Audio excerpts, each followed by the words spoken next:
विंचू from Berlin. So hello guys, मी आहे तृप्ती आणि मी राहते जर्मनीमध्ये. आज मी आले आहे बर्लिनमधल्या फ्ली मार्केटमध्ये आणि हा माझा इथला फर्स्ट एक्सपिरियन्स आहे. ऑनेस्टली मला काहीच आयडिया नव्हती की इथे नेमकं काय काय मिळणार आहे. पण इथे आल्यावर मला थोडंसं आपल्या पुण्याच्या FC रोडसारखं फील झालं. दोन्ही बाजूंना स्टॉल्स आणि खूप साऱ्या रँडम, विंटेज आणि युनिक गोष्टी होत्या. तर चला माझ्यासोबत हा फ्ली मार्केट एक्सपिरियन्स करूया, बघूया अजून काय काय इंटरेस्टिंग मेणबत्ती लावायची का? तात्या विंचू फ्रॉम बर्लिन. फर्स्ट टाइम बघते मला नव्हतं माहिती असं असते एवढं रिअल बघत नव्हतं. मस्त आहे. एवढी मोठी दिसते. काय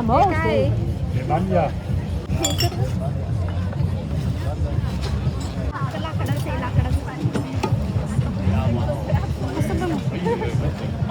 एवढं मोठं लाटणं कधी बघितलंय का? डेंजर. हत्ती, हत्त्यांचं कलेक्शन. मला हत्ती आवडत असेल तर ग्रीन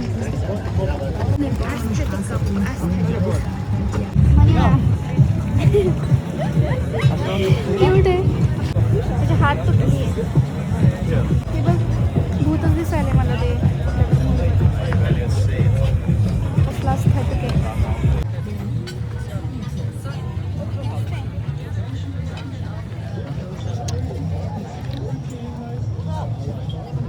छान. कसलं वेट आहे. मला काही सापडलं खलबत्ता. बर्लिनमध्ये खलबत्ता फायनली. असं ठेचायला मूवीमध्ये बघितलं.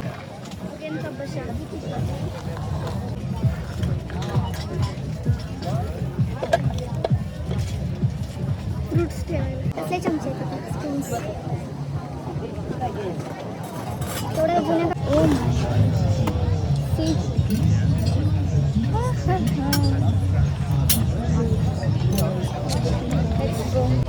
मी पापड भाजू शकतोय ना. बेस बेस हे ह्याला काय करायचं असते. पण डिझायनर प्लेट्स. चमचा. हे मला कॅमेरा सापडला. कॅमेरा. हो हो.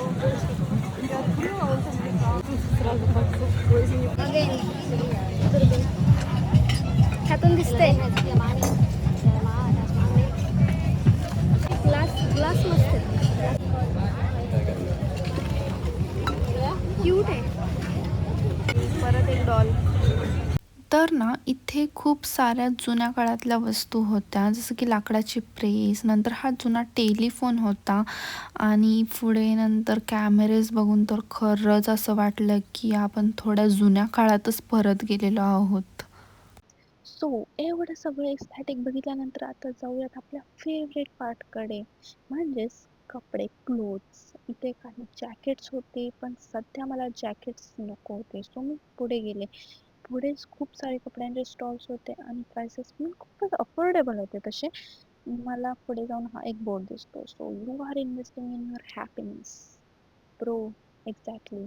So I got this blue top, but हा मला त्याची साईज काही फिट होईल असं वाटलं नाही. सो मी शेवटी एक वन पीस घेतला तिथून, जो की मी तुम्हाला नंतर ट्राय करून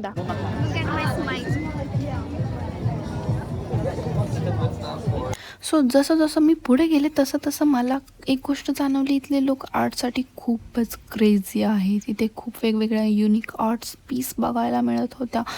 पुढे मला वेगवेगळ्या कंट्रीच्या जर्सीज वगैरे दिसल्या, पण अर्थातच माझी एक नजर गेली जॅकेटकडे.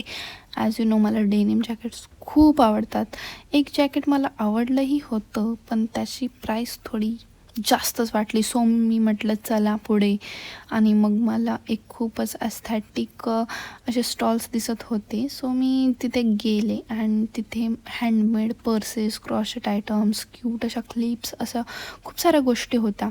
सो पुढे जसं मी बघत गेले तसं तसं मला कळलं की इथे खूप साऱ्या गोष्टी 1, 2, 3 युरोला सुद्धा भेटतात. €3 ला तर मी एक जॅकेट बघितलं होतं. सो मी त्याच्यानंतर युनिक गोष्टी अशा बघितल्या होत्या, ज्या की जुन्या काळात अशा मी महलमध्ये वगैरे अशा मूव्हीजमध्ये बघितलेल्या अशा गोष्टी होत्या तिथे एक्झॅक्टली. अँड देन मला हे ग्लासेस जे होते ते खूपच एस्थेटिक वाटले. ऑनेस्टली मला हे ग्लासेस खूपच भारी वाटले.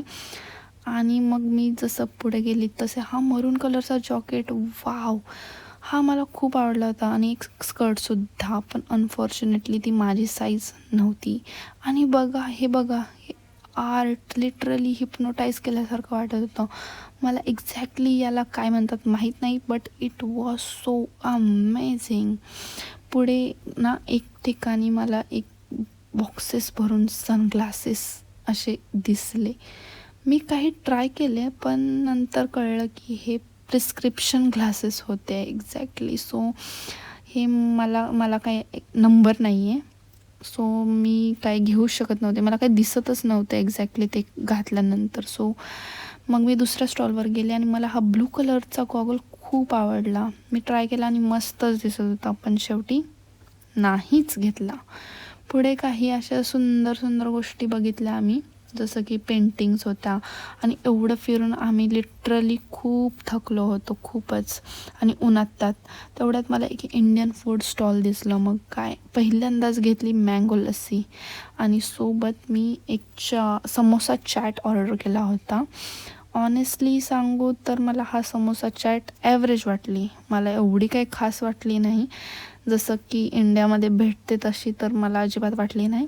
आणि थोडं शेवटी हे चिल केलं आम्ही, थोडंसं पाण्यामध्ये एन्जॉय केलं. असा होता माझा फर्स्ट फ्ली मार्केट एक्सपिरियन्स. तुम्हाला हा व्लॉग आवडला असेल तर नक्की लाईक, कमेंट, शेअर करा. See you in my next vlog. Bye.